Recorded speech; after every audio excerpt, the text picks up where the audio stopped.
नमस्कार। सनातन शक्ति के इस एपिसोड में आप सबका स्वागत है। आज हमारे साथ हैं Abhishek Banerjee. Abhishek Banerjee Indian institute of sciences में पढ़ाते हैं। He is a mathematician which is a very serious subject, but he's an extremely lucid writer and a columnist. Abhishek ji, बहुत बहुत स्वागत है आपका। जय श्री कृष्ण।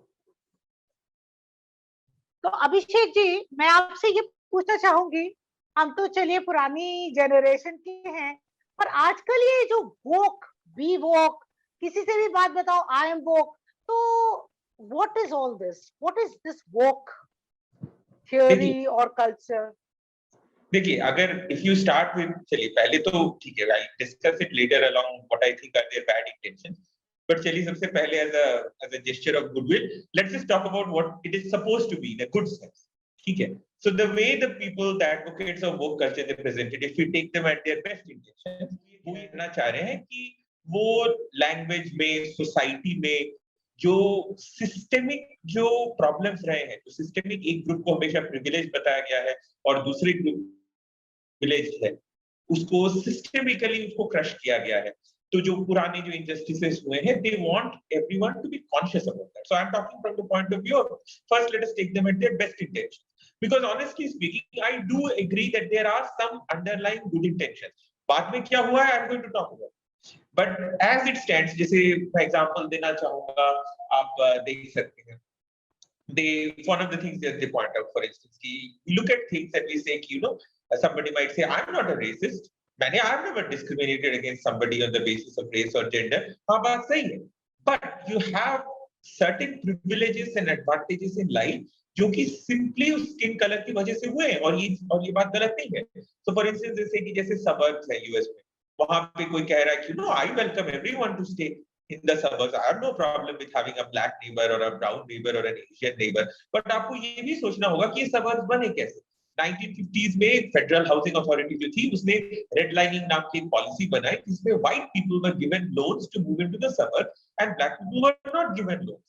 सो ये जो सिस्टेमिक जो डिस्क्रिमिनेशन है, उसके रूट्स आज भी बचे हुए हैं, and they are actually right about this thing. और अगर आप ये देखिए इंडियन कॉन्टेक्स्ट में भी आप देखोगे, आप किसी को भी एटलीस्ट सिविलाइज्ड सोसाइटी का पर्सन विल से कि मैंने I don't discriminate between people on the basis of caste और जेंडर। लेकिन हाँ, अल्टीमेटली अगर आप जोड़ेंगे सब कुछ, तो आपको दिखेगा कि चाहे आप सरकार में हो, कॉर्पोरेट सीईओज हो, टॉप एकेडमिक्स हो, मीडिया हो, हर जगह आप देखोगे कि अल्टीमेटली अपर कास्ट का ही डोमिनेंस है। तो ये हुआ कैसे है?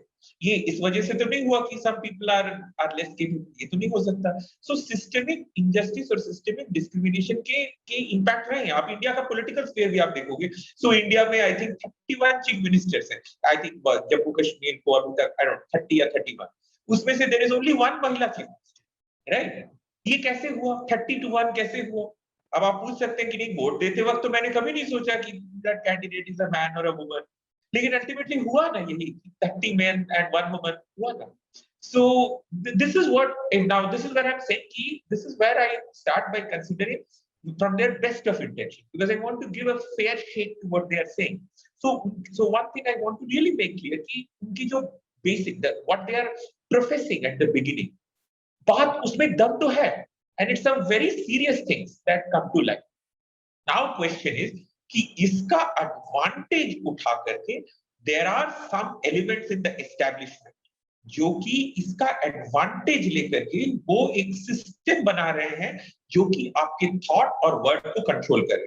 Now why is that? क्योंकि उन्होंने क्या नोटिस किया, उन्होंने, जैसे मैंने कहा कि ये जो सिस्टेमिक प्रिविलेज है हर तरफ है, राइट? ये कहीं लिखा हुआ नहीं, यू कैंट से कि लिखा हुआ कि इस आदमी को इस चीज का एडवांटेज मिला, लेकिन हर तरफ है। So because it is applied to everyone, in some sense everyone is guilty. So now when everyone is guilty, that is a great advantage to anyone who is in power. So उसको वो use करके अब वो आपको control कर सकता है। जैसे होता है ना कि आपको कोई किसी भी इंसान को अगर कोई बैठेगा और चेक करेगा कि आप उसकी मतलब फ्रॉम द एज ऑफ 18 आप उसके टैक्सेस से लेकर के बैंक अकाउंट में छोटे से छोटा डिडक्शन एक चीज आप जोड़ोगे तो कहीं ना कहीं देश का एक टैक्स पेयर गिल्टी निकल ही जाएगा। ये चीज सबको पता है, right? So when you have a system that is so complex कि उसमें हर इंसान किसी न किसी हद पर कहीं ना कहीं तो गिल्टी है ही। तो उसमें तो व्हेन एवरीवन इज गिल्टी तो उसका फायदा किसको मिले? जो पावर है वो उसका फायदा उठा करके बोल सकता है कि मैं जो बोल रहा हूं वही करो, नहीं तो तुम्हारी ऐसी गलती ऐसे 10 जन्मों पहले की खोज कर निकालेंगे कि तुम बच नहीं सकते। So this is the dangerous part. So as I said, there is a good part and there is a bad part. The good part is that कि हमारी सोसाइटी में समाज में सैकड़ों सालों से जो बुरा हुआ उसको हम रिकॉग्नाइज करें, that is true. The second problem, however, इससे प्रॉब्लम क्या हो रहा है कि when everyone is guilty, जिसके हाथ में पावर है वो आपसे कुछ भी करवा सकता है। क्यों ना तुम्हारी जो भी गलतियां हैं वो तब तक दबी रहेंगी जब तक तुम मेरी बात मानोगे। तुम मेरी बात नहीं मानोगे तो मैं खोज के निकालूंगा 100 साल पहले तुमने क्या किया। अब क्या करोगे? This is the danger. तो जैसे कि बहुत एग्जाम्पल्स हम देखते हैं, एक वो बच्ची थी यूएस के किस स्टेट में मुझे याद नहीं है, उसने ड्राइविंग लाइसेंस के दौरान शायद एन वर्ड बोल दिया था, उसका यूनिवर्सिटी का एडमिशन कैंसिल हो जाता है। हम अपने तेजस्वी सूर्या की अगर बात करें, the poor boy just coated from I think from somebody about the Saudi Yes. princess and all that, and तो एक मतलब एक मुझे एक थोड़ा सा विरोधाभास नजर आता है इसमें कि एक तरफ तो आप कहते हैं, एक बहुत फेमस सेइंग है that you don't dip in the same river twice, because जब तक आप दोबारा से करते हैं तो आपका जो एक एक सेल जो है वो बदल चुका होता है। We are basically every human being is a work in progress, we are changing all the time. तो अगर किसी बच्ची ने 14 साल या 16 साल की उम्र में कुछ हो गया, उससे गलती कर दी, तो क्या उसको 50 साल 25 साल की उम्र में प्रताड़ित करना इस बात पे, is it the right thing?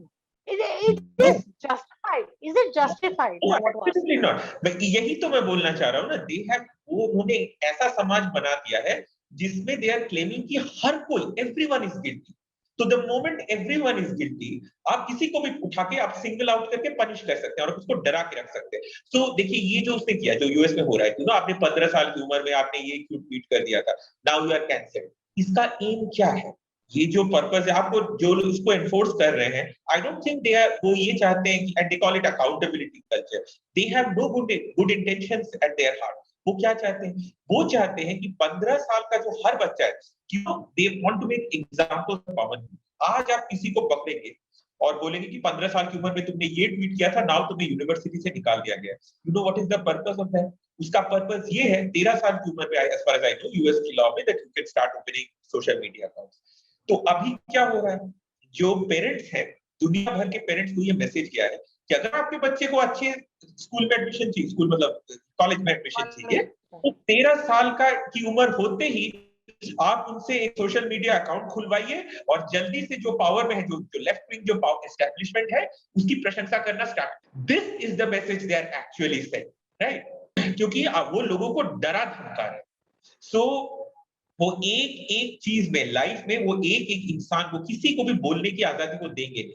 So they want कि हर कोई डरा रहे, सहमा रहे और प्रोपागेंडा अपने मुंह से निकालता रहे। मैं आपको एग्जांपल दे रहा हूं, ये अभी हुआ, this is stark instance. You know there is this woman, she was some kind of small mid level actress, ठीक है? तो अचानक से वन नाइट शी डिस्कवर्स, अभी I think 1 month old, Twitter पे चल रहा है कि she is a KKK princess, Ku Klux Klan की बहुत बड़ी रेसिस्ट है। उसको सुबह सुबह पता चला, इज गोइंग वाइल्ड। तो कैसे पकड़ा कि she is a KKK princess? फिर हुआ ये है कि 1999 में जब वो 19 साल की थी, उसने एक ब्यूटी पैजेंट में अपना नाम डाला था अपने होम टाउन में, सेंट लुइस। ठीक है, तो क्या वो ब्यूटी पैजेंट वो केकेके का था? नहीं। वो जो ब्यूटी पैजेंट था, उसको जिसने फाउंड किया था, that person was a member of the KKK. और ये कब हुआ था? 99 में हुआ था क्या? नहीं, ये हुआ था सन 1878 में। Oh my God. उस लड़की की गलती ये है कि 19 साल की उम्र में, ऑब्वियसली वो एक्ट्रेस है तो वो मॉडलिंग वगैरह का तो उसको शौक रहा ही होगा बचपन से। सो यू नो अपने होम टाउन में एक मॉल में ब्यूटी पैजेंट में नाम लिखाते वक्त वो 1878 में इस पैजेंट को किसने स्टार्ट किया ये चेक करना भूल गई। तो ये एस्टैब्लिश करने के लिए they actually found the newspaper the Missouri Republican from 1878, जिसमें जिस आदमी ने इसको एस्टैब्लिश किया था इस पैजेंट को, that person was wearing a KKK hood, और बोला कि देखो you almost got away. So so what is the, क्योंकि इस तरह से आप किसी भी इंडिविजुअल को पकड़ेंगे तो 1800 वो किसी न किसी ऐसे ऑर्गेनाइजेशन के साथ तो जरूर अटैच्ड है जिसमें मैं 1878 तक वापस जाऊं, एक न एक बेसिक स्कूल में निकल ही आएगा, राइट? कोई भी इंसान किसी न किसी तरह से, this is what I said, you know, जैसे किसी भी इंसान को आप हर चीज में आप उसका दिन सुबह से लेकर शाम तक आप हर चीज मॉनिटर करें तो एक लीगल वायलेशन तो निकल ही आएगा। सो इसी तरह से व्हाट दे क्रिएटेड इज कि no now she is guilty, और फिर वो आती है और वो अपोलोजाइज करती है, मैं माफी मांगती हूँ कि 19 साल की उम्र में पैजेंट में नाम लिखाते वक्त मैं 1878 का न्यूज़पेपर पढ़ना, सॉरी मुझसे ये बहुत गलती हो गई, हो सके तो आप लोग मुझे माफ। सो वो क्या कर रहे हैं, they are not attacking her, but वो एक पर्सन को अटैक करना उसका एम नहीं है, वो सबको डराने का उसका। तो हाउ डू आई नो कि wokeness, so many people say, you know, जो मैंने शुरू में कहा कि, you know, suppose let's take them at their best, so they are saying कि हम injustice के खिलाफ लड़ रहे हैं, social injustice के खिलाफ लड़ रहे हैं। How do I know कि ये social injustice के खिलाफ नहीं लड़ रहे हैं, इनका aim, their aim is nefarious, ये मुझे कैसे पता चला? It's actually very simple। अगर आपको देखना है कि कोई इंसान वो injustice के खिलाफ लड़ रहा है तो आप ये देखिए उसके टारगेट्स कौन, वो कल्चर का टारगेट कौन। जब कोई समाज में कोई फॉर सम जस्टिस वो लड़ाई लड़ता है तो वो क्या करता है, वो सबसे ऊपर वाले हैं उनसे जाकर लड़ता है, और जो एस्टैब्लिशमेंट है वो चेंज को रेजिस्ट करता है। For me this is the smoking gun जिसको बोलते हैं, this is the smoking gun. जब कोई देश, जब हमने एंटी कॉलोनियल स्ट्रगल किया, हमने क्या बोला, हमने बोला नहीं हम ब्रिटेन से लड़ेंगे, will stand up to Britain. जब मैं आपको बता रहा हूं, जब when women wanted to enter the workforce, wokeness is very fond of saying, you know, we are just carrying forward the anti-colonial movements, the anti-patriarchal movements, the anti-racism movements. No, जब when women wanted to enter the workforce, मैं आपको बता रहा हूं, you would be surprised. I was reading the history of the JP Morgan house of, so this is around the year 1910, 1912. So there was this man, उसके वो अपने secretary को अपने ऑफिस में लाना चाहता था, and that was a woman. At that time a woman working in office was quite surprising, 1910, 1910। तो जेपी मॉर्गन जो थे, I think it was still James Pierpont. So James Pierpont, he hit his desk with his hand and said, I will not let a damn woman work in my office. So आज के situation में, I mean, you know, it's unbelievable कि कोई ऐसे बोल सकता है। But the point is, वो किसने बोला? वो जेपी मॉर्गन ने बोला। वो उस समय अमेरिका का सबसे पावरफुल बैंकर था। सो क्या हुआ, जब भी आप जस्टिस के लिए आवाज उठाते हैं, जो पावरफुल एस्टैब्लिशमेंट होता है वो हमेशा उसके खिलाफ होता है, वो उसको रेजिस्ट करता है। जब हमने बोला we want to be our free country, Britain ने बोला नहीं, यू बी माय कॉलोनी। हम तो ठीक बात बोला, तुम्हें डोमिनियन दे देते हैं, थोड़ा बहुत सेल्फ गवर्नमेंट दे देते हैं, but no, we have to be in charge. Establishment जो है वो हमेशा चेंज से लड़ता है। लेकिन आप वो कल्चर को देखिए, वो कल्चर को प्रमोट कौन करता है? अमेरिका का प्रेसिडेंट प्रमोट करता है वो कल्चर। जितनी भी सबसे बड़ी-बड़ी कंपनियां हैं, आपने नोटिस किया है वो आपसे ज्यादा वोक है। आपने ये देखा है कि दुनिया की जो सबसे बड़ी-बड़ी, सबसे पावरफुल, ताकतवर कंपनियां, वो सब आपसे ज्यादा वोक। आपको ये अजीब नहीं लगता कि दुनिया में जिसके पास जितना पावर है वो उतना ज्यादा वोक है? आप बड़े-बड़े यूनिवर्सिटीज, हार्वर्ड यूनिवर्सिटी से ज्यादा वोक तो कोई है ही नहीं। हाँ, ये मैं आपसे पूछना चाह रही थी कि बड़ी स्ट्रेंज सी चीज है कि हार्वर्ड यूनिवर्सिटी में अपने फाउंडिंग फादर्स जो कि स्लेव्स रखते थे, तो उनको भी आपने कैंसिल कर दिया। तो can you just explain what is going on here? Yes, so I have a very interesting take regarding. तो पहले तो one thing to notice कि जैसे जो अभिषेक जी, आप हमारे दर्शकों के लिए जरा थोड़ा सा इस इंस्टेंस को थोड़ा सा एक्सप्लेन करें और फिर इसका जवाब। एंड यू नो, क्योंकि ये जो आइडिया है वोकनेस का, ये एसेंशियली एकेडेमिया से ही निकला है।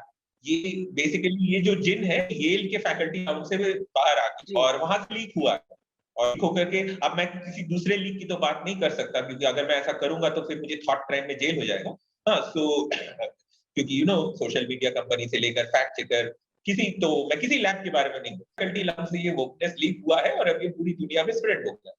तो ये जो यूनिवर्सिटीज आप इनके कैंपस पे जाएंगे तो you know it's all about finding out these, digging up these injustices and cancelling people. इनको हर चीज में प्रिविलेज दिखता है, लेकिन मैं आपको असली प्रिविलेज दिखाऊं। असली प्रिविलेज इस चीज में है कि आपको पता है कि ये जो हार्वर्ड यूनिवर्सिटी है उसके पास कितना पैसा है।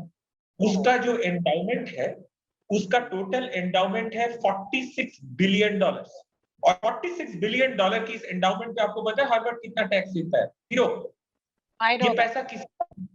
ये पैसा किसका है? ये वही व्हाइट अमीर लोगों का पैसा है ना, जो उन्होंने रखा है। ये तो जनरेशनल प्रिविलेज का पैसा है। लेकिन हार्वर्ड यूनिवर्सिटी ने अपने एंडाउमेंट को तो कैंसिल नहीं किया। और को एक और चीज बताऊं, स्टडी इवन मोर, हार्वर्ड कहां, मतलब ठीक है, it's located close to Boston, right? Boston में there is a large population of black people, of African American. आपको पता है एक average African American family living in Boston, उसकी नेटवर्थ कितनी है? आप बिलीव नहीं करोगे। ये पाया गया, and you know the Boston Globe published this, और उसके सारे रीडर्स को विश्वास नहीं कि जरूर कोई टाइपो रहा होगा, तो they had to publish another article saying कि नहीं, कोई टाइपो नहीं, हम सच। जिस बॉस्टन के पास हार्वर्ड सिचुएटेड है, उस बॉस्टन एक अफ्रीकन अमेरिकन फैमिली की नेटवर्थ, चांसेस इज $8, ₹600, 600। लेकिन हार्वर्ड को ये दिखा क्या? हार्वर्ड को ये नहीं दिखाई दिया। वो $46 बिलियन एक पैसा टैक्स नहीं देता, $46 बिलियन के पहाड़ पे बैठा हुआ है, उसके अपने बॉस्टन में अफ्रीकन अमेरिकन ₹600 की नेटवर्थ के साथ जी रहे हैं। हार्वर्ड ने आज तक एक पैसा दिया क्या उसे? नहीं दिया। लेकिन हार्वर्ड ने ये जरूर बताया कि वो, so this is what is happening.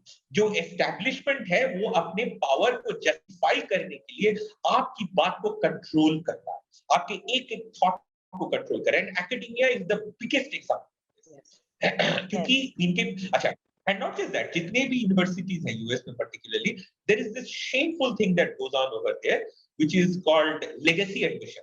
मतलब कि अगर आपके माँ बाप उस कॉलेज में गए हैं तो आपको उस कॉलेज के एडमिशन में प्रेफरेंस मिलेगा। yes. क्या सिस्टमिक प्रिविलेज का इससे बड़ा कोई एग्जांपल हो सकता है? Could there be a bigger example? क्योंकि आपके पेरेंट्स अगर प्रिंसटन में गए हैं, आपके पेरेंट्स येल में गए हैं, हार्वर्ड में गए हैं, तो चांसेस है कि आपके पास कम से कम पैसा तो है। अगर आप रिच हैं और आपके पेरेंट्स को ये चांस मिला है तो आपको प्रेफरेंस मिलेगा। इससे ज्यादा कोई प्रिविलेज हो सकता है क्या? लेकिन इस प्रिविलेज के खिलाफ तो कभी आवाज नहीं उठाई गई, कभी आवाज नहीं उठती इसके खिलाफ। क्यों? क्योंकि वो तुम्हें वोकनेस देगा। And it's not just academia, big corporations are the same thing, and this is something that is touching the whole world. And big tech is at the lead, at the forefront. और मैं आपको बता रहा हूं कि ये big tech कर क्या रहा है। आप अपने आसपास देखिए, और पैंडेमिक की वजह से इनको और भी फायदा होता है।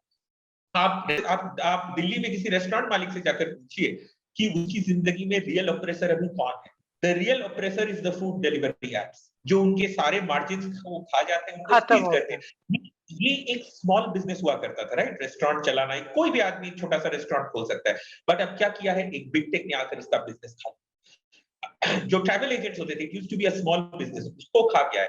कोई भी इंसान कोई छोटा सा बिजनेस करने के लिए एक ऑटो रिक्शा, टैक्सी चला सकता था, आज उसको कौन खा गया? राइड शेयरिंग एप्स खा गए ना। और इनकी प्राथमिकता क्या है? इनकी प्राथमिकता ये है कि जो classical, this is where I often disagree with a lot of right wingers who say कि wokeness is leftist. Wokeness is not leftist. कि लेफ्ट के जो ट्रेडिशनल जो चीजों को वो एम्फसाइज करते थे, उनको दबाने की ही कॉन्स्पिरेसी है wokeness. Left would traditionally come and से कि वर्कर राइट्स का क्या होगा, मिनिमम वेज का क्या होगा, वर्किंग आवर्स का क्या होगा। The left used to fight once for the weekends, right? Weekends के लिए लेफ्ट ने लड़ाई की, 8 आवर वर्किंग डे के लिए लेफ्ट ने लड़ाई लड़ी। ये सब यूनियंस की लड़ाई हुआ करती थी। आज आप मुझे बताइए, जो गिग इकोनॉमी में, शेयरिंग इकोनॉमी में, जो लड़का दिन भर खाना डिलीवर करता है अपने मोटर बाइक पर, उसके वर्किंग आवर्स क्या है? उसको ओवर टाइम पे मिलता है क्या? उसको मेडिकल प्रोटेक्शन मिलता है क्या? कल अगर वो मोटर बाइक चला रहा है और सड़क पर एक ट्रक ने आकर उसको मार दिया पीछे से, तो वो गिर गया, उसको वर्कर कॉम्पेंसेशन मिलेगा क्या? नहीं मिलेगा। लेकिन अगर कल वो मिल में काम कर रहा होता, लेकिन आज से 100 साल पहले जब मिल में लोग काम करते थे और उनका हाथ मशीन से दब जाता था, तो उसको कॉम्पेंसेशन देना पड़ेगा। इसके लिए लेफ्ट ने लड़ाई लड़ी। लेकिन आज लेफ्ट वो लड़ाई नहीं लड़ रहा, क्योंकि जो वोकनेस है, it is an attempt to create a fake new left, जो कि लेफ्ट के क्लासिक कंसर्न्स को खत्म कर दे। और अभी आप बिलीव नहीं करोगे, लेकिन 1 in 3 American workers is now what is called an independent contractor. वो सैलरीड वर्कर नहीं है। एन इंडिपेंडेंट कॉन्ट्रैक्टर मतलब क्या? मतलब उसको working hours, workers compensation, minimum कुछ एप्लीकेबल नहीं है। He is treated as an independent businessman. So क्या किया जा रहा है? ये जो छोटे बिजनेस, anybody जो, and I'm saying business and employee in the same way, क्योंकि जो anybody who is small, ये वर्ल्ड को दूसरी तरफ से बांटा जा रहा है। The old left-right division is gone now. Now it is about the elite on one side and the common people on the other side. Common people में एक वर्कर भी हो सकता है, सैलरीड वर्कर भी हो सकता है, और वो आदमी भी हो सकता है जो कि एक छोटा सा शॉप चला रहा है, समोसे बेच रहा है। लेकिन उसके samosa shop now he is beholden to big tech।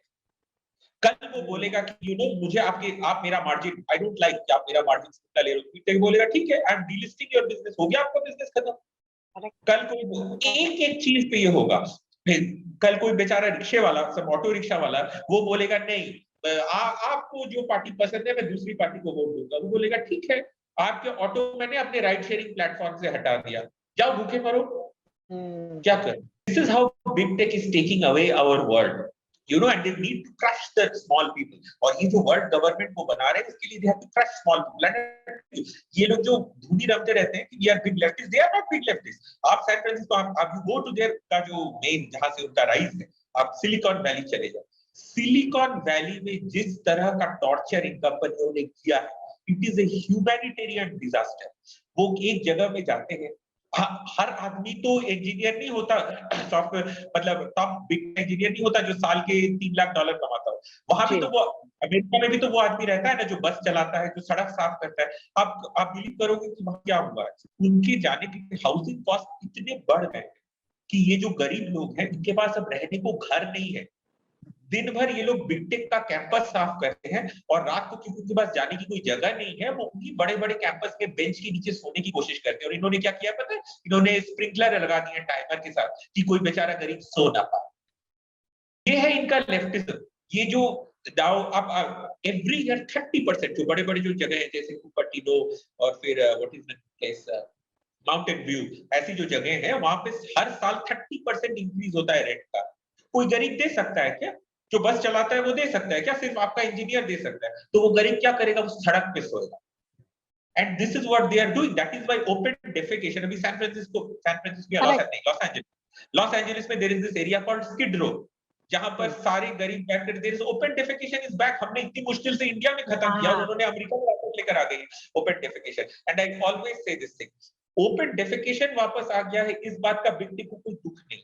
लेकिन वो क्या बोलेंगे, वो बोलेंगे ठीक है तुम्हारे पास बाथरूम नहीं है, इस बात के बारे में मैं कुछ नहीं कर सकता, लेकिन अगर तुम्हारे पास बाथरूम में जाने का मतलब बाथरूम के पैसे होते तो तुम्हारे बाथरूम चॉइस को मैं जरूर समझूं।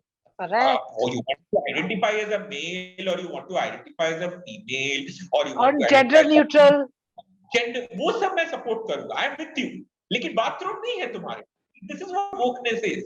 वो बाथरूम नहीं गा, बाथरूम चॉइस देगा। सो बेचारा डेफिकेशन का साइड वॉक पे उसको वो रो रहा है, उसके पास अगर कंधे पे हाथ रख के बोलेंगे यार तुम्हारे पास बाथरूम हो, तुम्हारे बाथरूम चॉइस को जरूर सब करता। So this is what wokeness is. जितने लोग ब्रॉड लेफ्ट समझते हो, आप उन सारी चीजों को लीजिए, सोशल लेफ्ट, इकोनॉमिक लेफ्ट, आप उनको दो चीजों में डिवाइड करते हैं। Take those things which cost big corporations money and take those things which don't cost big corporations any. तो आप देखोगे कि the part that does not cost big corporations any money is called wokeness. Oh yes. अच्छा, एक और चीज, जैसे आप बिल्कुल सही कह रहे हैं, कोविड के दौरान हमने देखा ओपन डेफिकेशन और ये bodies unclaimed, we saw so much of disaster. मतलब India had such a human face if we have. अच्छा, एक और चीज मैं जानना चाहूंगी अभिषेक जी आपसे कि वोकैबुलरी का बड़ा यहाँ पे, for want of any good word, मैं तो आजकल कभी पब्लिकली जब बोलती हूँ तो मुझे बहुत समझ में नहीं आता कि अगर को फैट कर दिया तो बॉडी शेमिंग होगी, हेल्दी कर दिया तो कुछ हो गया। सबसे अधिक समस्या आती है जब हम अपने, अब I do not know blacks कहना सही है, I M got so confused. N-word is so totally out, black is also out, Afro Americans कहे तो भी रेसिज्म की आती है। तो ये जो एक वोकैबुलरी पे इतना ज्यादा जोर है। एक और चीज, पहले मेन इक्वालिटी थी, अब जेंडर जस्टिस हो गया है। I mean, isn't it the same wine in new bottle? तो ये जो बार बार नए वर्ड्स टर्न आउट करते हैं, बार बार वर्ड्स को डिफरेंट मीनिंग्स हैं, इसके बारे में जरा आप बताएं तो।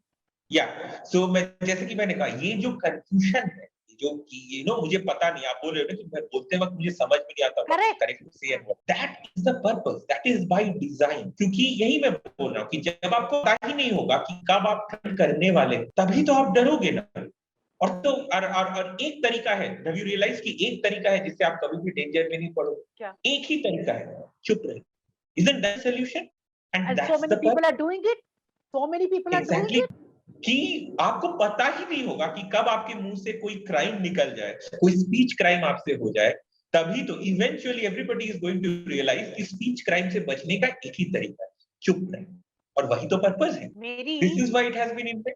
You are so right. जैसे आपने by the way, जैसे एंड आई कीप सेइंग कि ये जो आपने अभी एन वर्ड की बात, आपको पता है एक आदमी, person who is very relevant in public life, कुछ दिन पहले, इट्स लाइक 2 वीक्स पहले पता चला this person is white, this person is privileged, आया कि वो अपनी रील्स में और ट्वीट्स में ही was using the N word. तो जनरली वोक लोग तो बहुत गुस्सा हो जाते हैं ऐसी चीजों से, वुड एक्सपेक्ट कि वो तो बहुत बड़ा बखेड़ा कर देंगे। हाँ, लेकिन वोकनेस का कानून आदमी देखकर लागू किया जाता है। वो आदमी कौन था? Hunter Biden. उसके पापा तो प्रेसिडेंट है अमेरिका के। Is that- अरे हंटर बाइडेन ने बोला, उसको कैसे कैंसिल कर सकता? So you can't cancel powerful. यही मैं बोल रहा हूँ कि you will be the powerful doctor. जैसे नाउ फॉर इंस्टेंस मैं अभी एक इतिहास पढ़ रहा था। I love to read American history, so I was reading about this book. I reading this book called Buried by the Times, the Holocaust and the story of अमेरिका's most powerful newspaper. ठीक है, तो उसमें मुझे ऐसी-ऐसी चीजें पता चली that I मतलब मैं सुन के दंग रह गई। So for instance New York Times ने हॉलोकॉस्ट को कवर अप करने में न्यूयॉर्क टाइम्स का बहुत बड़ा रोल रहा। इनफैक्ट 1930s में न्यूयॉर्क टाइम्स ने रिपोर्ट किया कि जो ज्यूज हैं, जो कंसंट्रेशन कैंप में हैं, बहुत खुश हैं, और उन्होंने इंटरव्यू करके पता किया कि सबका वेट बढ़ गया है। इतना खाना-पीना और एन्जॉयमेंट वो लोग कर रहे हैं कंसंट्रेशन कैंप कि उन सबका वेट बढ़ गया। ये न्यूयॉर्क टाइम्स ने कहा। एंड पर्टिकुलरली जिस कंसंट्रेशन कैंप के बारे में कहा, that's one of the worst concentration camp, सैक्सेनहाउज़न।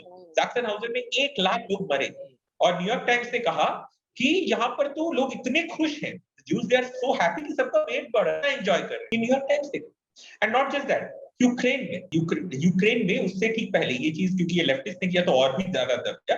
This thing in the 1933, जिसको यूक्रेन में कहा जाता है हॉलोडोमोर, जिसमें स्टालिन ने अपना सारा ग्रेन यूक्रेन से निकाल के पुट कर दिया, और वहां 30 लाख लोग भूख से मरे। तो यूक्रेन में उस समय न्यूयॉर्क टाइम्स का जो मेन जो चीज था, दैट पर्सन रोट कि यूक्रेन में जो फैमिन है, इसकी खबरें पूरी झूठ है, और कुछ जो डिसेंटर्स हैं वो मरने का नाटक, मतलब आई डोंट नो मरने का नाटक कोई कैसे कर सकता है, मरने का नाटक करके स्टालिन को बदनाम करने की कोशिश कर रहे हैं। उस समय स्टालिन ने कहा कि मरना, dying is an act of dissent. So New York Times ने उसको सपोर्ट किया, और जिसने उसको सपोर्ट किया, दैट न्यूयॉर्क टाइम्स रिपोर्टर जो है, उसको पुलित्जर प्राइज से सम्मान। सो अगर आप इतिहास देखोगे तो न्यूयॉर्क टाइम्स से ज्यादा enabler of dictatorships and crimes against humanity शायद तो कोई नहीं। अभी तो भी ये लोग तो खोजते हैं और बोलते रहते हैं कि you are this guy is cancelled, that guy is cancelled, लेकिन न्यूयॉर्क को तो कभी इन्होंने कभी कैंसिल नहीं किया। क्यों नहीं कैंसिल किया? क्योंकि न्यूयॉर्क टाइम्स को आप कैंसिल करोगे तो वोकनेस का आज का फरमान कौन सुनाए? New York Times is the vehicle which will tell you how to be woke. New York Times doesn't get cancelled. एक और another person deserves to be cancelled right away. Let's talk, let's look at, ये तो हर चीज को cancel करते हैं, ठीक है। वेटिकन सिटी जो है, वेटिकन सिटी आया कहां से? किसने दिया वेटिकन सिटी? मुसोलिनी ने दिया। मुसोलिनी ने लैटरन ट्रीटी के तहत पोप को वेटिकन सिटी दिया, और इसके बदले में वेटिकन सिटी ने क्या किया? पोप ने मुसोलिनी के लिए क्या किया? पोप मुसोलिनी के बदले में उसकी फैशिस्ट सरकार को रिकॉग्नाइज किया, और मुसोलिनी ने गिफ्ट के तौर पर वेटिकन सिटी पोप को दे दी। और उसके साथ 1 बिलियन लीरा का एक चेक भी दिया। ये टाइम मैगजीन में 1930s में निकला हुआ है, मैं आपको आर्टिकल दे सकता हूँ। सो पैसा दिया, वेटिकन सिटी दिया, और बदले में पोप ने फैशिस्ट सरकार को रिकॉग्नाइज कर लिया कि वुमेन को दबाने में, गेज को दबाने में, अफ्रीकन अमेरिकन को दबाने में। अभी कनाडा में जैसे बाहर आया कैथोलिक चर्च स्कूल्स के ग्रेवयार्ड्स में, कैथोलिक स्कूल्स के यार्ड्स में अभी निकल के आ रहे हैं hundreds of dead bodies। इसको दबाने में कैथोलिक चर्च की जितनी भूमिका रही है, किसी और ऑर्गेनाइजेशन की हो सकती है क्या? लेकिन कैथोलिक चर्च को कैंसिल नहीं किया। क्यों? क्योंकि Joe Biden is a devout Catholic. तो जब जो बाइडेन पावर में आया तो वॉल स्ट्रीट जर्नल ने आर्टिकल छापा शोइंग कि जो बाइडेन और पोप को साइड बाय साइड छापा कि ये जो दो महान नेता है, वन रिलीजियस और वन टेम्पोरल, ये मिलकर के दुनिया को बहुत बड़ी ऊंचाई पे ले जाए। क्योंकि Joe Biden is a devout Catholic, church को नहीं कैंसिल कर सकते। तो जिसके पास पावर है, अगर वो बाइडेन का बेटा है, तो उसको कैंसिल नहीं कर सकते। कैंसिल किसको किया जाएगा? कैंसिल किसी छोटे इंसान को किया जाएगा, ताकि बाकी सारे छोटे इंसान डर जाए। That is the purpose of. मुझे हंसी इसलिए आ रही थी कि तुलसीदास तो बहुत है, उसका कोई वोक नहीं है, वो हमारे आप जैसों के लिए। यहाँ पे एक अभिषेक जी, मैं आपसे एक बात पूछूंगी। आप और मैं दोनों ही एकेडमिया से हैं, हमारे यहाँ कैंसिल कल्चर बहुत ज्यादा है। अगर आप एक फ्रेमवर्क में नहीं बैठते हैं तो मजाल है आपका पेपर छप जाए या आपको किसी कॉन्फ्रेंस का इनविटेशन मिल जाए। तो इसमें थोड़ा सा आप बताएं कि हाउ हैव यू एक्सपीरियंस और how do you think this? I mean, personally, at my level, I have never experienced this. This is a little bit of news to me, but I'm surprised because at least science may be like, I'll share my experience. yeah, in science at least I have never come across this as yet. So I am from management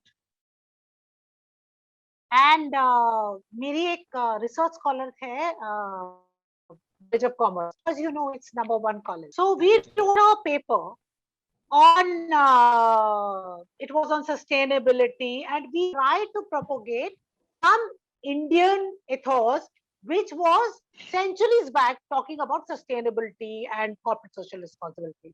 Would you believe that a paper got cleared by reviewers and the editor just did not publish it? And he got back to us with a big note कि आप Indian में बेच सकते हैं, but you know our policy doesn't allow this paper to be published. Now, what is this policy? I don't understand.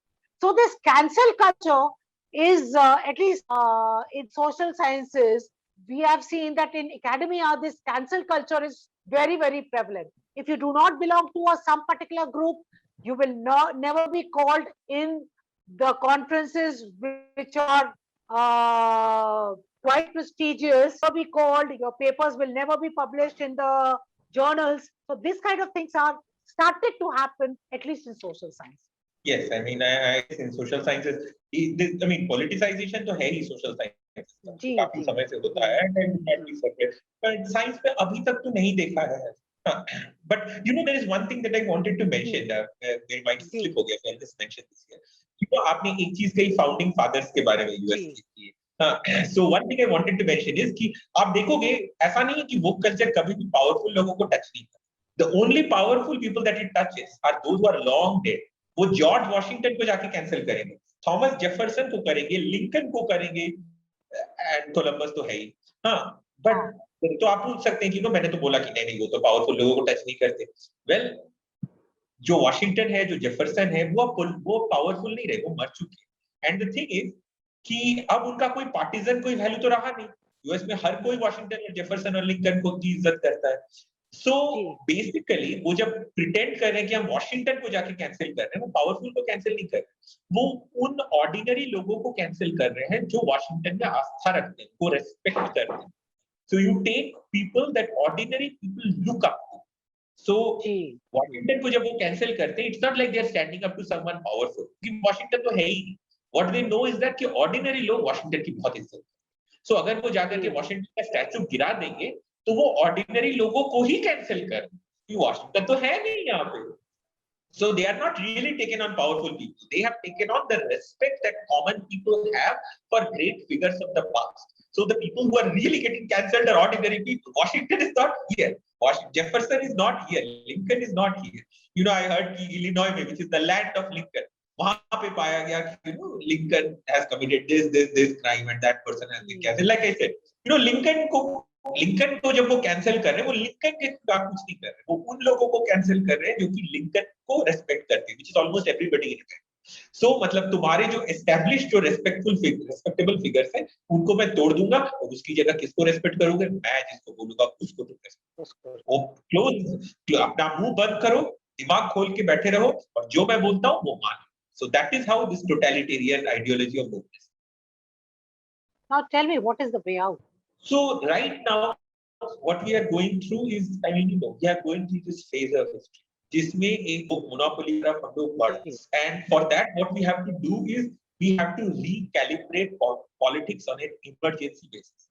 And इसीलिए मैं बोलता हूँ कि wokeness जो है, इसको right left के पुराने दौर से ना देखें, क्योंकि ये जो पुराना जो right left का जो politics है, this is now an obstacle towards understanding the new world. क्योंकि world में तो बहुत सारे fault lines हो सकते हैं, right? Right और left basically economic plus social कुछ philosophies थे, उनके बीच में conflict था, उनको हम main conflict मान के चल सकते. बट कॉन्फ्लिक्ट तो दुनिया में कुछ भी हो सकता है, कुछ लोग कोका कोला पीना पसंद करते हैं, कुछ लोग पेप्सी, तो कहने को तो मैं कोका कोला पार्टी और एक पेप्सी पार्टी भी सकता हूँ, बट वो according to us that is not an important distinction, right? सो वही मैं बोलना चाह रहा हूँ कि राइट लेफ्ट का जो पूरा डिस्टिंक्शन है वो अब रिडंडेंट होता जा रहा है, because now a new distinction has come which is more important. Can you just link it with the role of big tech in this? हाँ, वही तो मैं बोलने जा रहा हूँ कि we have to re-understand कि जो वर्ल्ड में जो सबसे why did we do politics on left like this? हमने कोका कोला और पेप्सी के बेसिस पर तो पॉलिटिक्स नहीं की, क्यों नहीं की? क्योंकि उससे भी कहीं ज्यादा इंपॉर्टेंट डिस्टिंक्शंस हैं लोगों, राइट? उसी तरह राइट और लेफ्ट का जो क्लासिकल फाइट था उससे भी कहीं ज्यादा इंपॉर्टेंट एक डिस्टिंक्शन अब समाज में आ गया। This is now the difference between elites and common people, और big tech is the leading edge of the elite. Now big tech से we genuinely have to start here. क्यों? हमें सबसे पहले हमें बिग टेक के पावर को समझना, and first thing we have to understand is कि इनके पास जो पावर है that is more power than any person has held in history, including all the great dictators. No, I am not saying these people are as bad as the great dictators. मैं इनको Hitler Mussolini से compare कर, पर ये बोल रहा हूँ कि इनके पास जितना पावर है वो हिटलर के सपनों में भी could not have this. Why?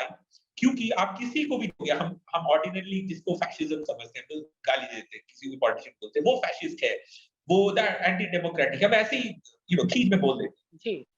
So what are we saying? वो सेंसरशिप कर रहा है, वो परेशान कर रहा है, जो भी उससे डिसएग्री करेगा उसको पनिश करेगा। ये जो काम पहले होता था ना, ये पहले एनालॉग ये हो। आप जा करके बोल दोगे कि बेस्ट सीएम जो है हमारे देश के वो बेस्ट सीएम नहीं है, तो उसके गुंडे आकर के आपको जूते मारे। Now I agree that is a very undemocratic thing, but अगर आप सोचें कि ये जो मॉडल है कि कोई भी बेस्ट सीएम के खिलाफ कुछ बोल देगा तो उसके दो गुंडे आकर के उसको दो जूते मारेंगे, ये टॉर्चर तो है, लेकिन ये जो मॉडल है ये स्केलेबल नहीं। आप कितने लोगों के घर पे जाकर के नॉक करके उनको जूते मारो? ये मॉडल स्केलेबल नहीं, ये एनालॉग मॉडल है। ये किस चीज पे डिपेंड करता है? ये इस पे डिपेंड करता है कि आपके पास कितने गुंडे हैं, ये इस पर डिपेंड करता है कि आपके गुंडे कितने लॉयल हैं आपसे, तो बहुत सारे फैक्टर्स पे ये डिपेंड करेगा। हिटलर ने भी वही किया था but on a much larger scale, right? लेकिन हिटलर के पास भी जो उसका जो इंटेलिजेंस ऑपरेटिव थे वो भी there was a finite collection, right? कुछ ही लोग थे, उसका जो गेस्टापो था उसका भी एक लिमिटेड पावर था। वो गेस्टापो कितना लॉयल है, कितने लोगों को जेल में डालेगा, जेल की भी एक कैपेसिटी है, तो बहुत सारे लिमिट। लेकिन बिग टेक के लिए वो लिमिटेशंस नहीं, क्योंकि बिग टेक कैसे सेंसर करता है? बिग टेक चीजों को एल्गोरिथम से सेंसर। अब एक एल्गोरिथम 1 सेकंड में इस पूरी दुनिया 7 बिलियन लोगों को एक साथ सेंसर कर, इतना पावर था क्या आज तक किसी डिक्टेटर के पास? और ये जो एल्गोरिथम है ये कभी टायर्ड नहीं होता। हिटलर का जो गेस्टापो था वो शायद दिन में का एक ऑफिसर करेगा, रात में ऑफिसर काम करेगा, कोई सो गया, कोई बोर हो गया, कोई डिसलॉयल हो गया, कोई षड्यंत्र करने लगा, कोई कुछ गेस्टापो के अंदर हिटलर के खिलाफ। लेकिन एल्गोरिथम जो है वो कभी सोता नहीं, कभी थकता नहीं। एल्गोरिथम जो है वो कभी डिसलॉयल नहीं होता, वो करता। और 1 सेकंड में वो जिस स्केल को सेंसर कर सकता है, इस स्केल में आज तक किसी के पास भी वो पावर नहीं था किसी को सेंसर करने। तो बिग टेक जो कर सकता है, जिस तरह से वो थॉट्स को कंट्रोल कर सकता है, इतना पावर आज तक किसी के पास नहीं। So we have to understand कि इतना सारा पावर एक नॉन स्टेट एक्टर्स के हाथ में चला गया। Now again I am not saying ये जो नॉन स्टेट एक्टर्स हैं बहुत बुरे लोग, तो वो भी बिजनेस लोग हैं, they are just like the previous generations of businessmen. ऐसा कुछ मैं बिजनेस वालों को गालियां नहीं दे रहा, वो मेरे पास भी बड़ा बिजनेस होता तो मैं इसको बड़े से बड़ा बनाने की। I am not saying these are bad people, I am just saying they have a frightening amount of power. जैसे Bill Gates, if you ask me what do you feel about Bill Gates, I personally feel this is a pretty nice person, but does that mean that I want Bill Gates to have 50,000 nuclear warrants? No, because इतना सारा power एक non state private actor के हाथ में होना वो बहुत डरावनी चीज है। Doesn't mean that person is bad.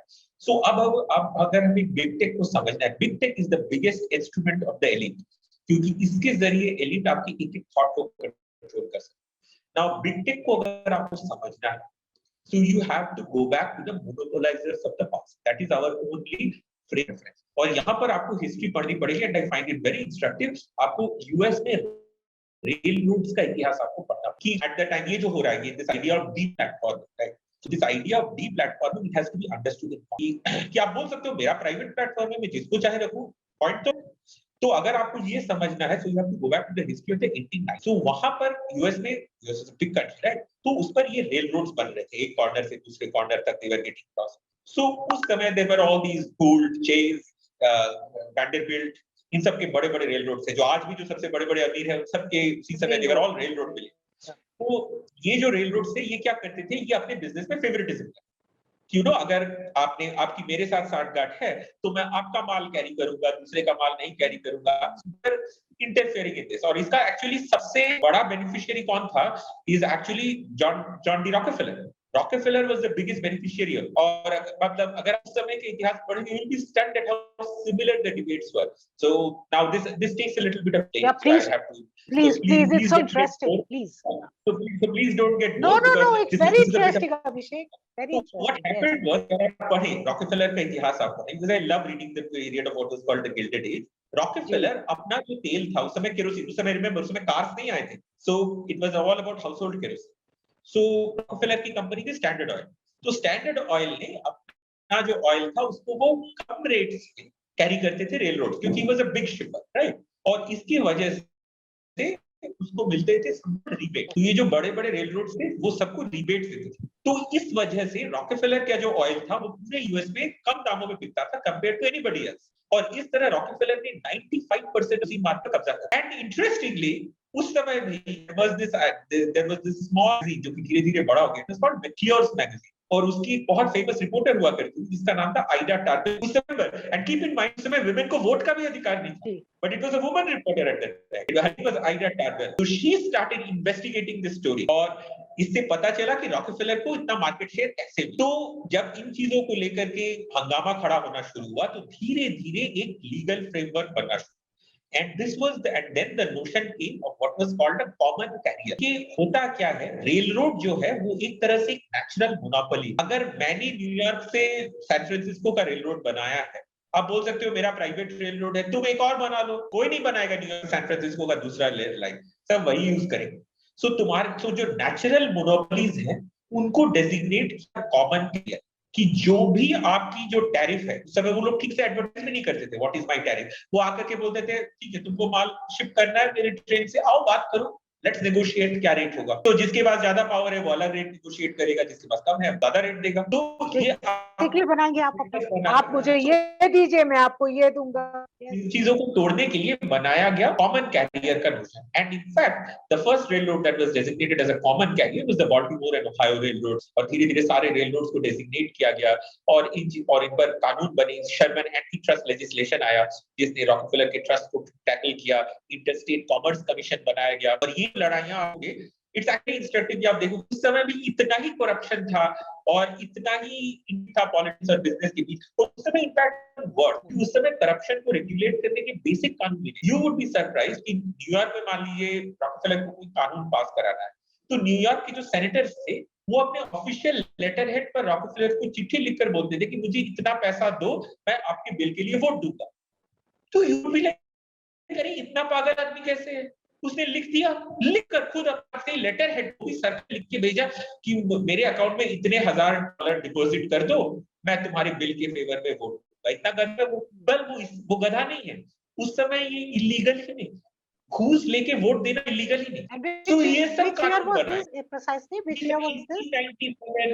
1896 ये उस समय वोट देकर घूस लेकर वोट देना इलीगल ही नहीं था, उसे कोई कानून नहीं तोड़ा। तो इतना एब्सर्ड हुआ करता था। इन चीजों को धीरे-धीरे कंट्रोल किया। तो हुआ क्या इन चीजों को एंड द थिंग इज जो फर्स्ट ड्राफ्ट अभी लोग बोल रहे हैं ना कि हम लोग बिल्डिंग को कंट्रोल करने की कोशिश कर रहे हैं पर कुछ हो नहीं रहा, राइट? वो सुन नहीं रहे। जब पहले ड्राफ्ट आए कानून के तब यूएस में भी कुछ नहीं हुआ। जब शर्मन एंटी ट्रस्ट लेजिस्लेशन आया, I believe it's in the year 1891, कोई असर नहीं पड़ा। जो तक नहीं रहेगी रॉकेफेलर जैसे लोगों की कानून, वो अपना काम करते गए, कानून फेल होता गया। धीरे-धीरे फिर the man who actually took on, the first man to actually come into this was Teddy Roosevelt. Teddy Roosevelt ने की लड़ाई and Teddy Roosevelt filed suit against Rockefeller Standard Oil. Standard Oil के खिलाफ उसने Teddy Roosevelt की department. By the way, the thing is, here is where you have to appreciate the ambiguity. Rockefeller ने जब election हो रहा था 1904 में, Rockefeller ने actually रॉकेफेलर का, टेडी रोजवेल्ट का जब इलेक्शन हो रहा था 1904 का, उस समय उसने रॉकेफेलर से पैसे भी लिए, $1 लाख का डोनेशन भी लिया था। तो रॉकेफेलर बहुत गुस्सा हो गया, आप मेरे डोनेशन से प्रेसिडेंट बन रहे हो और फिर मुझे ही दैट्स द एम्बिग्युइटी। आप होती है चीजें, आप इज ही करप्ट और इज ही नॉट, ये सब कुछ नहीं चलता, ये हिस्ट्री इज लाइक दिस, सबके अपने अपने competing interest. Roosevelt filed suit and फिर उसने तोड़ा, इट ब्रोक डाउन स्टैंडर्ड। उसी तरह ही filed suit against एक और the other big monopolizer there was JP Morgan। JP Morgan ने क्या किया, दो बड़े रेलरोड्स को मिला करके, I think called it the northern Pacific railroad, उसने दो बड़े रेलरोड्स को मिला करके मर्ज करके खोला, तो उसके खिलाफ भी he filed suit। I think the suit was filed in North Dakota, he filed that case and he put down that railroad। फिर 1913 में, और and these things were actually very heavily publicized events at that time। Rockefeller was brought and he उसको एकदम commission के सामने बिठा करके उस पर केस चलाया गया कि ये किया वो किया, फिर बाद में the monopolies were broken down। इसी तरह JP Morgan को the prosecutors, these were called the Pujo hearing and 1913 में, and उससे मॉर्गन की इतनी बुरी हालत हो गई that or at least that's what the House of Morgan says कि उस hearing से JP Morgan इतने आहत हो गए कि एक साल के अंदर वो ले नहीं पाए और हार्ट ब्रेक से चल बसे। That is the story spun by the House of Morgan at that time। So the thing is कि और तो इसी तरह बिग टेक के साथ भी वही मोमेंट्स होंगे।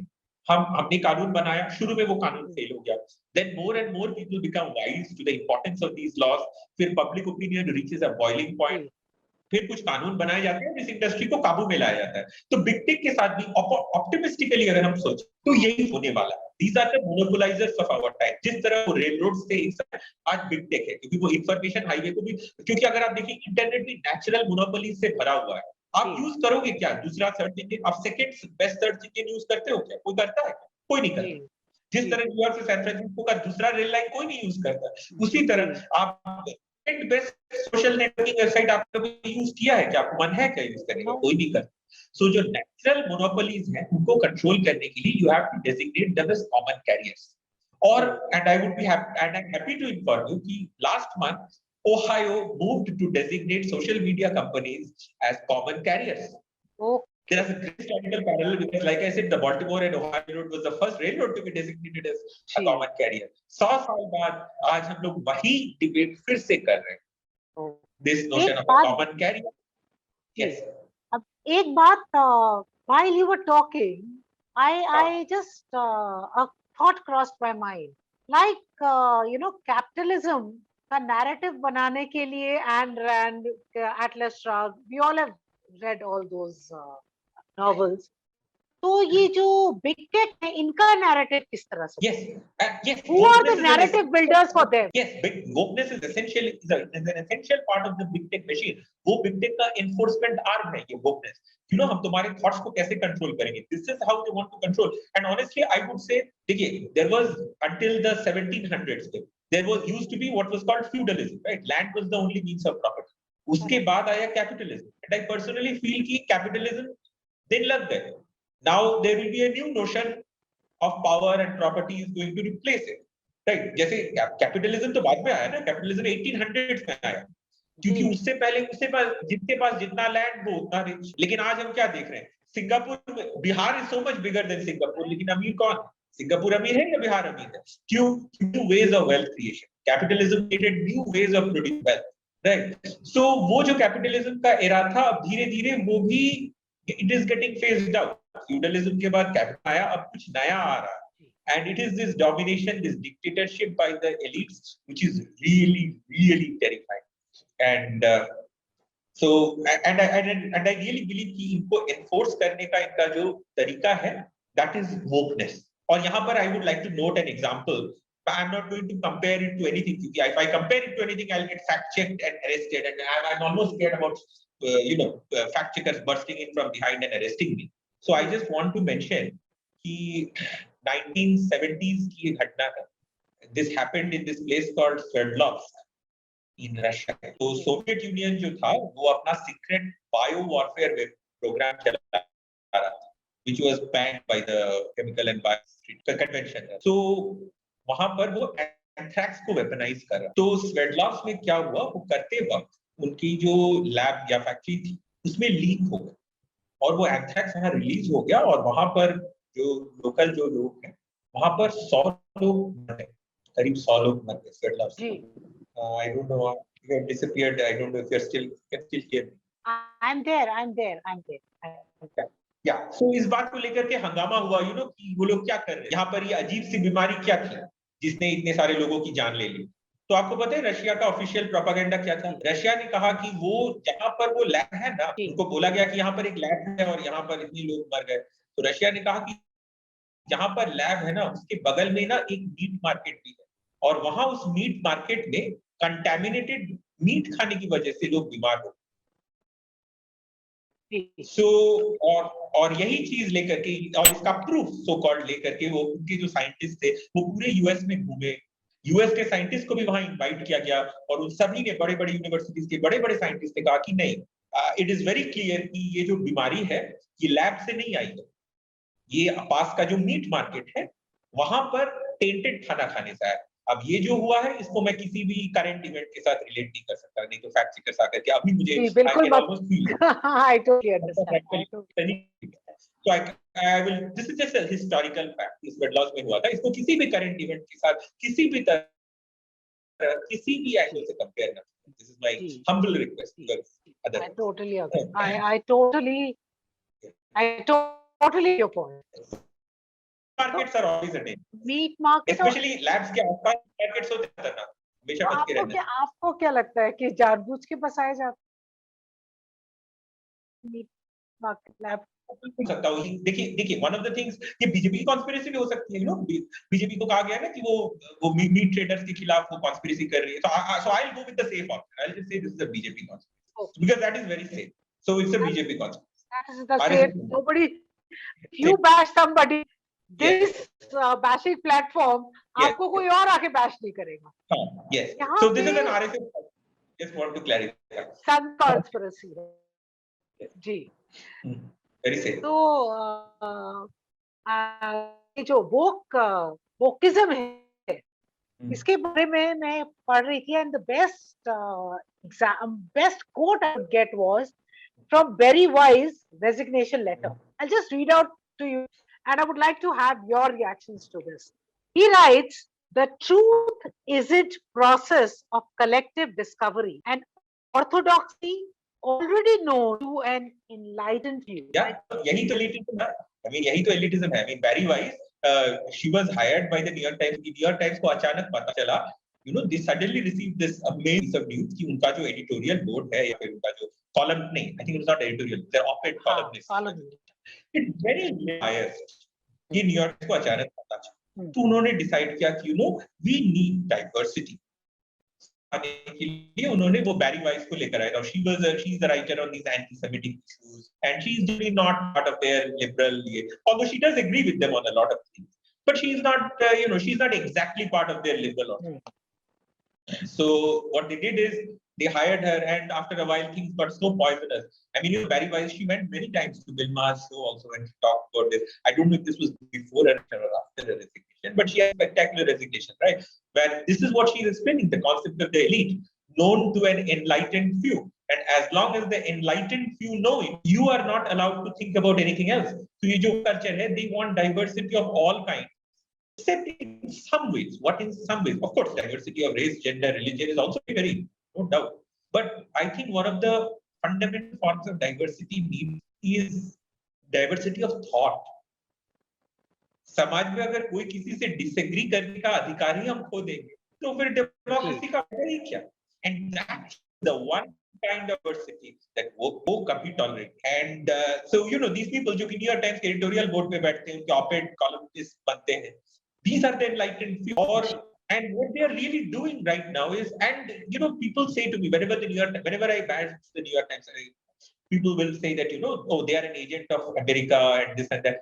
Actually, no, I disagree. They are not an agent of America, or at least the ordinary American people. In fact, ordinary American people पर New York Times का उतना ही दमन चक्र है, इससे तो कम है। वो तो इंडिया पर अपना राज करने की कोशिश कर रहे हैं।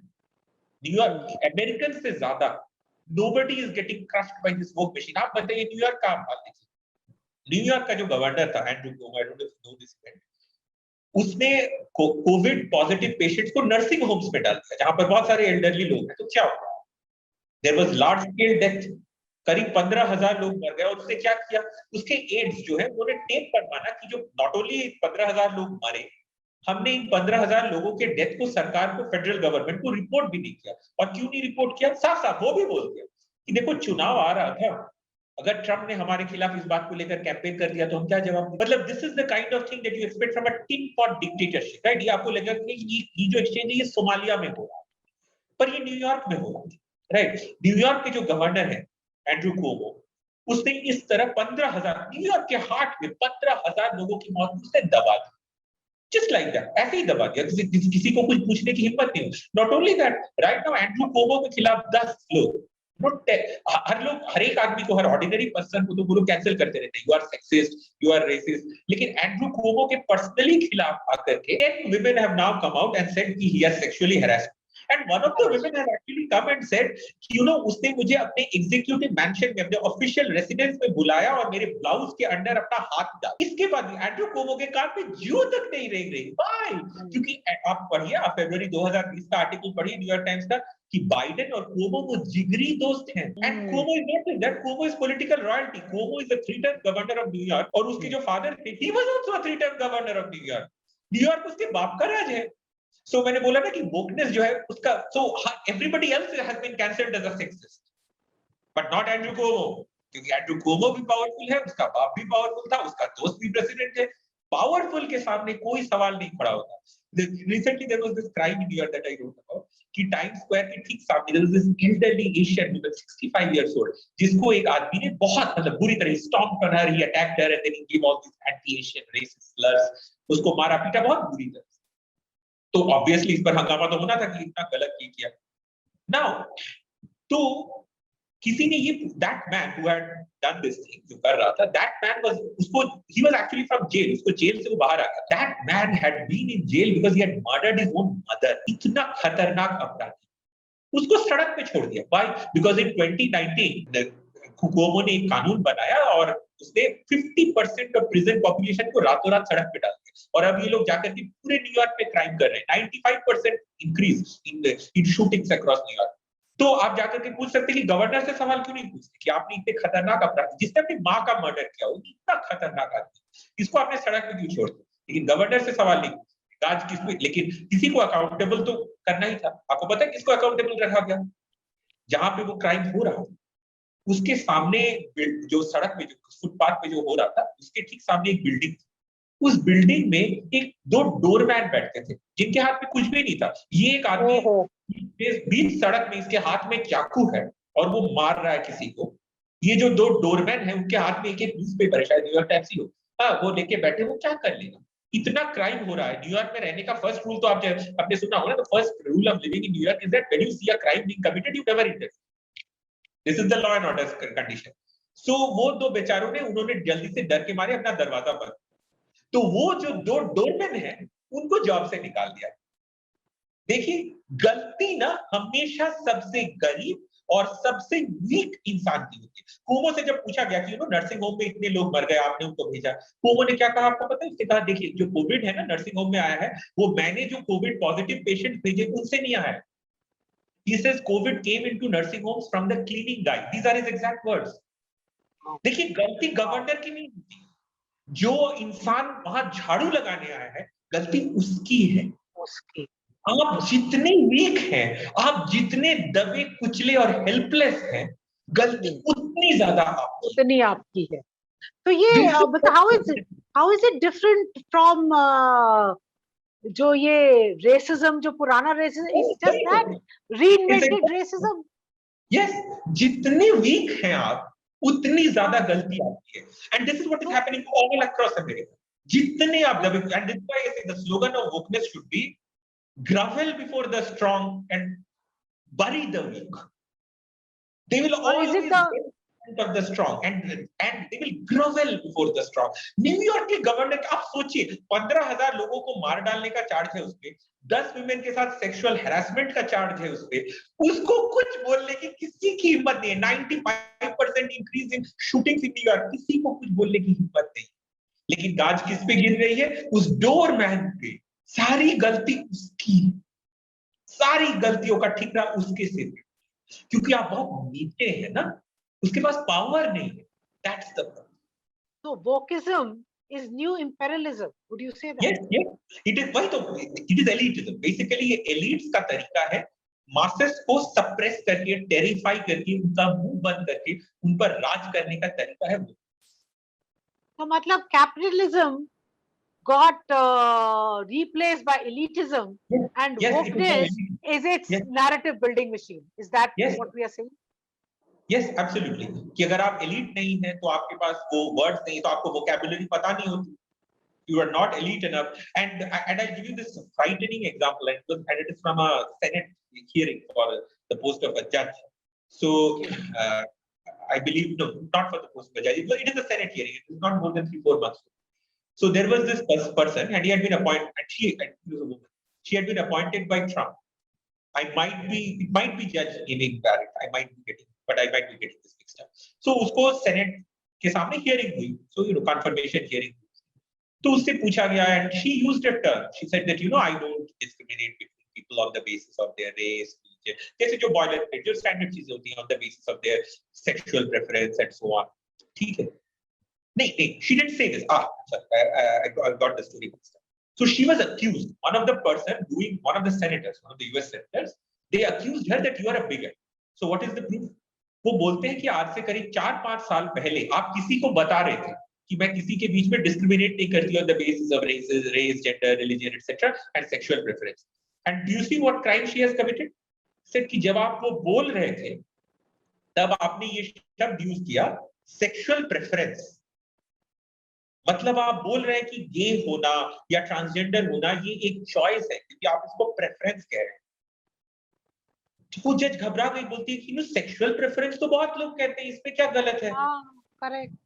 तो now this is the first level. अब सेकंड लेवल आप सुनोगे तो आप काम चले. तो जैसे ही ये हुआ, नेचुरली न्यूज मीडिया में ये बात आई, एंड बहुत सारे लोग गूगल करेंगे कि सेक्सुअल प्रेफरेंस तो बहुत लोग बोलते हैं, भाई ये गलत था, हमें तो पता ही नहीं था. करेक्ट. तो अगर आप गूगल करोगे तो सबसे पहले किसी वर्ड का मीनिंग तो कहां जाएगा? आपका पहला हिट dictionary.com पे जाएगा. तो dictionary.com पे क्या हुआ?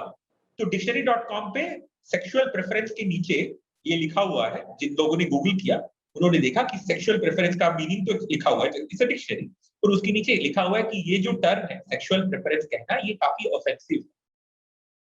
ये लिखा हुआ है डिक्शनरी में. Now wait, the fun part is internet पे तो हर चीज आर्काइव पे रहती है जी. वो dictionary.com पे ये टर्म ऑफेंसिव है, ये कब लिखा गया आपको पता है? 1 hour after the US senator made that accusation during the hearing. Oh my God. This is Orwell's 1984. This is the Orwell का 1984 वाला वो भयानक विजन सामने आ गया. This is where you get that flashback. Ordinary people वो घबरा गए, हम तो सेक्सुअल प्रेफरेंस बोलते थे, हमें तो नहीं पता था. वो गूगल करते हमारा आप भी तो बोलते हैं एटलीस्ट हम, और सेक्सुअल प्रेफरेंस तो बहुत पोलाइट टर्म्स में बोलते हैं हम लोग. लेकिन लोगों ने, करोड़ों लोगों ने उसको गूगल किया और उन्होंने देखा डिक्शनरी में लिखा हुआ है कि ये तो ऑफेंसिव टर्म है. This is like that moment in Animal Farm, आपने पढ़ी होगी ना एनिमल फार्म में. जी जी जी जी जी. कि वो जाकर के बोलता है कि मुझे ठीक से पढ़ना नहीं आता, लेकिन मुझे याद है कि one of the commandments was no animal shall sleep in a bed. तो the Muriel I believe she looked carefully and says, oh, but यहाँ तो एक्चुअली में लिखा हुआ था no animal should sleep in a bed with sheets. ये sheets वाली बात मैंने नोटिस नहीं की थी पहले.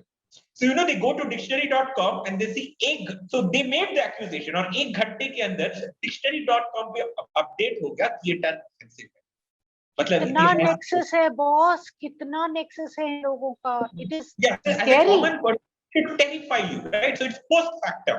किसी ने आप पर एक लांछन लगाया कि आप एक बिगट है. आप what first incident? You say that. अभी दिखा दो, देखो मैं गूगल करके दिखा दूंगा कि term is not. But the moment that accusation was made, dictionary.com got automatically updated. The term became offensive. So you have turned into a post factum thought. Everybody is a thought. वो कुछ भी कर, anything they pick up, and they instantly they can declare you a thought criminal. You cannot go back and say, ठीक है आज वो internet type पे, ठीक है आज पकड़ में आ गया, वहां वो भी नहीं रहेगा, कहीं कोई प्रूफ नहीं रहेगा. चलिए Abhishek ji, it was really nice talking to you. I learned so much. I learned so much talking to you today. So thank you very much, and I really hope that on Sanatan Shakti, और मैं दर्शकों से अनुरोध करूंगी कि please subscribe this channel. This channel is for you all to bring whatever are Sanatan dharmic values and whatever new trends are emerging. Thank you very much. Jai Shri Krishna.